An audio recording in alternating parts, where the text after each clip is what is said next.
Hello, welcome everyone. Today we're talking about my best and worst books of 2024. And I think I've read almost 100 books, so we're obviously not going to talk about all of them. So I just went through all the books that I read this year and looked for which ones I liked the most and which ones I liked the least. Hi. Originally this video was supposed to be a worst and best books that I read in 2024. But I've been editing and I just realized that the video is over an hour long, which would be fine, but I also wanted to post it today and I'm still not finished with editing because I just talked so much. So I've decided to cut it into two parts. So this video will be the worst books that I read this year, and next week you're gonna get the best books that I read this year, because otherwise I'm just not gonna get it ready in time. So now back to the video. For the worst books, I actually only have like really not that many, and they are really surprising actually. Honestly, when I looked for it, I just looked by the stars that I gave them, because I always give like out of 5 stars. And when I looked for it, there was only one star. Now there's 2 actually, but the 1 star might be a little bit insane. People might hate me for it. I actually, like I said, I even forgot that I only gave it 1 star, and when I looked at it and saw that this was the only 1 star I gave this year, I was surprised myself. Let's get started. I'm so excited. Actually, I'm not, because I don't want to talk about the bad ones and I feel kind of bad. I don't know. So let's start with the one star book that I had. And it's Powerless. I swear to God, when I looked for it and I saw that really the only 1 star review I gave was for Powerless, I actually felt really bad, because I feel like I have read worse books, but I enjoyed them more, so I gave them a higher rating, because my rating is based on how much I enjoyed the book, not specifically on how good it was written, because if it's like a badly written book but I still like it, I'm still gonna rate it higher, you know? But okay, with Powerless, please just make me understand. If this is one of your favorite books, please don't be upset at me. Please just make me understand, because I really want to understand. Because I kid you not, I was pretty excited for this book when it came out, because people were comparing it to like Hunger Games and like really popular, great YA fantasy books.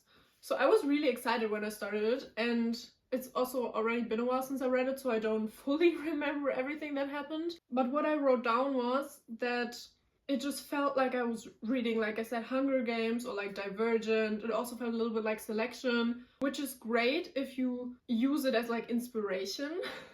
But for me, it didn't feel like inspiration. It kind of felt like copying, because I feel like sometimes the author would really write something and I felt like I had already read that before, mostly in Divergent. Like I said, I feel like the author loves Divergent. If she doesn't, I don't know, but that's what it felt to me. And I don't know, it just didn't feel like there were any original ideas, so I was just kind of sad, because I was really excited and it just wasn't really that original. And then also, I feel like the world building is just non-existent. Like, there's supposed to be like this cool big fantasy world, but we don't really get to see any of it, because obviously it's a romantasy, so it's mostly about the romance. But I have read romantasies where the story was still interesting, but I just felt like the book didn't have any world building, and it was just about the romance and just the main 2 characters like bickering together. And don't get me wrong, I love me some bickering, but the bickering was also really badly written. I'm so sorry if you like this book. Please just make me understand.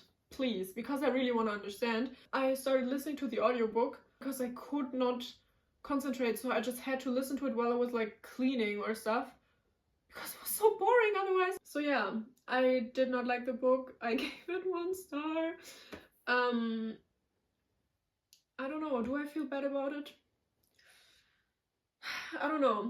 But anyways, if you like the book, please tell me why. So now we're getting to the next 1-star book that I read. Like I said, when I looked at my list, I only had one-star book, which was Powerless. But I read this book in December, so it's pretty close in my mind. And when I tell you, if you like this book as well, please explain it to me. Although I think I read some reviews and I just disagree. And the book is called The Silent Patient. So let me tell you a little bit about the premise, okay? So the premise is, there's this woman and she just lives a happy life with her husband, everything's fine, blah, blah, blah. And then one day, her husband comes home from work and she shoots him 5 times. And then she just never speaks a word again. So yeah. And then the story itself follows this psychologist who wants to find out what happened to her, and he's like really interested in what is going on, and he just wants to get her to speak again, so she's his silent patient, you know? That's why it's called that. Anyways, now let's talk about the book itself. Terrible. That's all I gotta say. I'm sorry. The thing is, when you Google this book, so this is not really a spoiler. If you really don't want to know anything, just skip ahead. I'm gonna put something somewhere. But the literal premise of the book is that there's this big plot twist at some point. Everything I read about this book was, oh my god, the big plot twist. So obviously I was excited for the plot twist. When I tell you, I guessed this plot twist, I think on page 3, maybe 5, but definitely in the first chapter. And I just want to know, have the people that reviewed this book and said, oh my god, I did not see the plot twist coming in any way, have they ever read a thriller? Because this was like the most obvious plot twist ever. Like in the very first chapter I was like, feels like that's gonna happen, and guess what happened?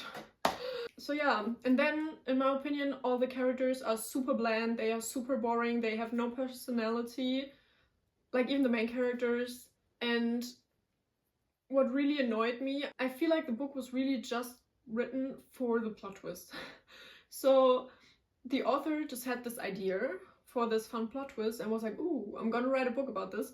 But then they didn't know what to write around the plot twist, because there are so many storylines that just get dropped immediately after the plot twist, and we never get any closure for them. They're literally, I already forgot, but like on top of my head, I think there are like 2 or 3 at least that I can think of right now, like parts of the story that were meant to be important, but then after the plot twist, everything just got dropped. And we didn't get any closure for any of this, for any of the characters.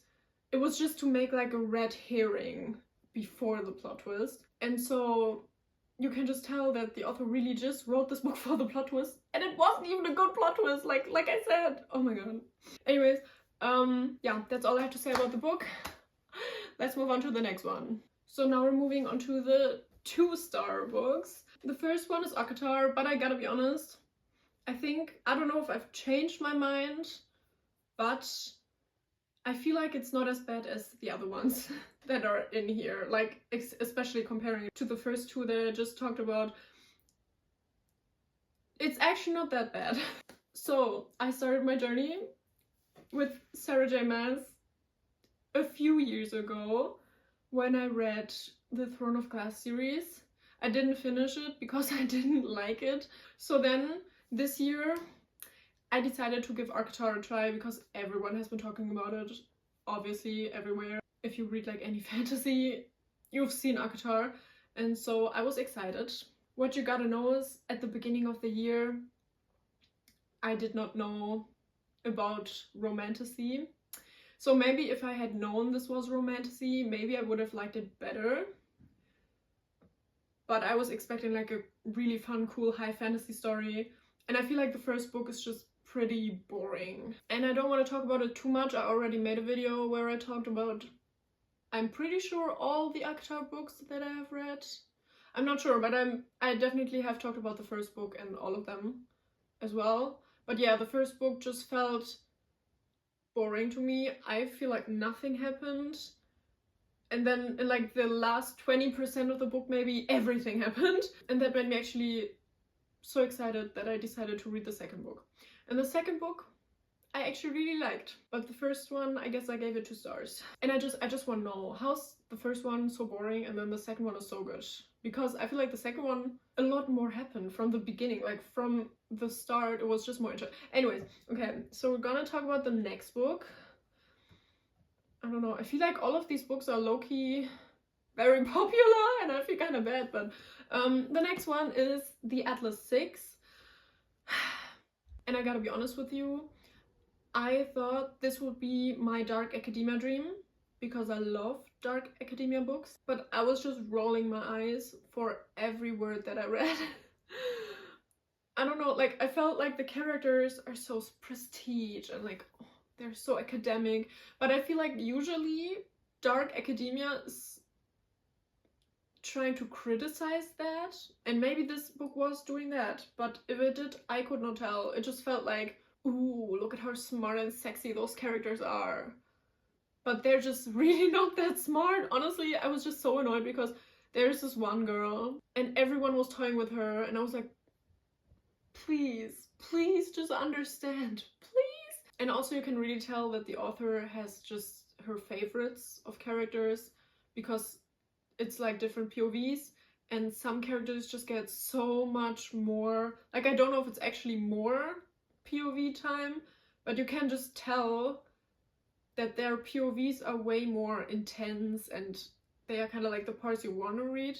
But then the other ones are just really bland and boring and they don't have any character. And even the ones that were supposed to be interesting were also kind of annoying. Like I feel like especially she had like one character that she really liked and I did not like this character. So it was just annoying to read about her all the time. Also, what was the plot? What was the plot?